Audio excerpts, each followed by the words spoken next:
Is her behaviour the reason why her popularity is plummeting? What behavior? Okay, listen, let me just level set. Well, there was here. the whole car chase thing, the podcast thing. Let me just level set here. Okay, Alexis? Okay, let's understand this. Where's the camera? People, listen to me very carefully because I shall say this only once. Nobody gives a flying flamingo how you feel about Meghan Broke Markle. into a sweat there. I'm sorry, but her popularity was never high in the first place. If it's gone down by 2% or another 5%, Meghan doesn't care. Nobody cares because the foundation upon which this dislike is built on is absolutely ridiculous. I mean, she has been quiet since January 2020. I think since their documentary in November. It is Harry that came out with his book in January. It is Harry that was doing the string of, interviews around the world. It's Harry that's, constantly in the papers now because of the legitimate action it's taking against the papers. She said absolutely nothing, and you still don't like her. The problem here is not Meghan Markle. The problem here is you. So leave the woman or take her name out of your mouths. Thank you. Dr. Shola's core message: you trolls, you tabloids, keep Meghan's name out of your mouths. She highlighted how Meghan is a woman of consequence.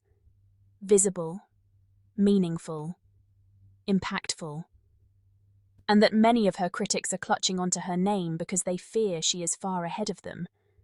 They are jealous. They are obsessed. The more Meghan moves forward, the more the trolls reach backwards, grasping for dirt, narrative, unsavoury headline. She laid out several key points. 1. Popularity. It's not dropping. It's rising. When panellists asked whether Meghan's behaviour has caused her popularity to drop, Dr. Shola cut through the chatter. She insisted the suggestion was pure lie. Meghan was popular long before she entered the royal fold, and she remains so. Her standing hasn't collapsed. If anything, her relevance has grown, because she uses her platform, speaks her truth, shows up, and remains authentic.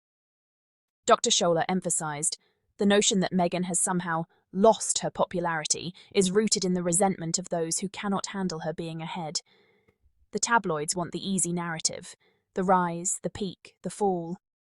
But Meghan is still up. The trolls are rooting for a crash. She simply isn't delivering one. Dr. Shola pointed out something telling. Meghan's name is everywhere, and that tells us more about those shouting it than about Meghan. When you see tabloids screaming, Meghan this, Meghan that, even when Meghan is engaging in charity or simply being herself, what it reveals is that the trolls are desperately trying to keep her in their orbit. They're obsessed. They quantify her success as a threat to their comfort zone. She remarked, "You see how many times Meghan's name replaces the subject of whatever the story should be? That is not coincidence, it's projection. They talk about her because they can't talk about themselves." This twisting of focus, from meaningful work to trivial complaints, is a tactic of the tabloids and opinion trolls. Dr. Shola refused to accept it. Dr. Shola praised Meghan and Harry's resilience, not only in weathering sustained media onslaughts, but in retaining purpose and vision. She stressed that Meghan's entry into the royal family did not create her popularity. It simply elevated her platform. Long before the headlines, she was a career woman, an activist, a person of substance. Harry likewise has shown steadfast commitment, including his charitable work, and his decision to stand by Meghan. She described Meghan as independent, articulate, determined, traits which ironically invite more scrutiny from a media culture that sometimes refuses to embrace strong women, especially women of mixed or non-white heritage. Dr. Shola invoked the race angle.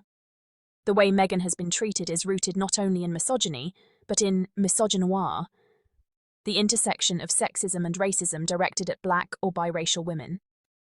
In defending Harry and Meghan, Dr. Shola made clear that their decision to speak up, to step back from the institution when it no longer protected them, was a courageous act of autonomy. She emphasised that critics who frame Meghan as trouble or too ambitious are missing the fundamental reality. She's simply occupying the space she deserves. She further flagged the hypocrisy. The same media outlets that champion authenticity when convenient will savage it when a woman of colour dares to have agency. They will chip away at Meghan's credibility while glossing over serious institutional issues. She called out the selective outrage, the double standards, the unwillingness to interrogate what the tabloids themselves are doing. Dr. Shola emphasized Meghan's trajectory. Before she met Harry, she was already known for her activism, her humanitarian work, her willingness to speak up. Her popularity wasn't fabricated by a royal marriage. The marriage amplified something already real. Thus, the claim that her behaviour post-royalty has somehow caused a decline is misframed. She argued that Meghan and Harry's shift from royal duties to independent life didn't signal decline, it signalled evolution. They refused to be confined to a narrative that didn't suit them. They chose visibility on their terms, with their values. And for the tabloids that want Meghan versus the world drama, that independence is a threat. According to Dr. Shola, the backlash against Meghan is multi-layered. Jealousy and fear of influence. When a woman, and a biracial woman at that, occupies a high-profile space and remains unbowed, she triggers discomfort in certain media ecosystems. She becomes a target. Institutional inertia. The royal institution, and parts of the media connected with it, have historically preferred conformity over disruption. Meghan's presence brought disruption. Race and gender dynamics. Meghan's ethnicity, background, and assertiveness challenge established narratives. To Dr. Shola, ignoring how these factors play into criticism is to ignore how culture works. Perhaps the most memorable moment, Dr. Shola told the tabloids, the trolls, the panellists, and the naysayers quite plainly, "Keep Meghan's name out of your mouths." She was calling on them to stop weaponizing her name, stop dragging it into irrelevant debates, stop suggesting that her popularity or behaviour is a public crisis, when actually the crisis is your vendetta against her. She then demolished the underlying assumption that a woman who acts, speaks, questions, changes direction, must pay for it by losing popularity. She argued that is a sexist cultural script.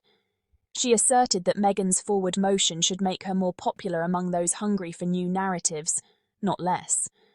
Dr. Shola's response to Meghan's critics was not muted or diplomatic. It was direct. She dismissed the notion that Meghan's popularity is declining.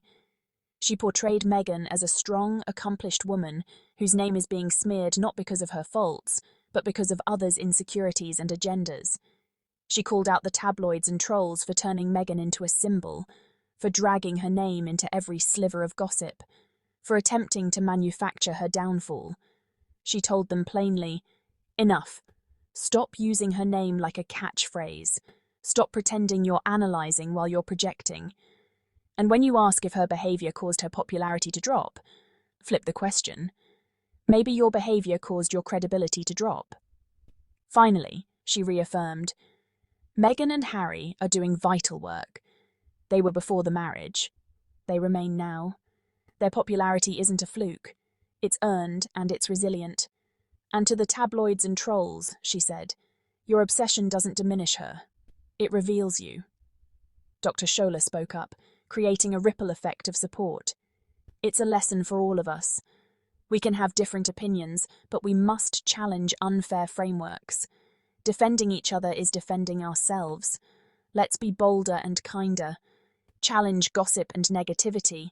Celebrate successes and offer support. Our voices matter. When we use them to support each other, we make a difference.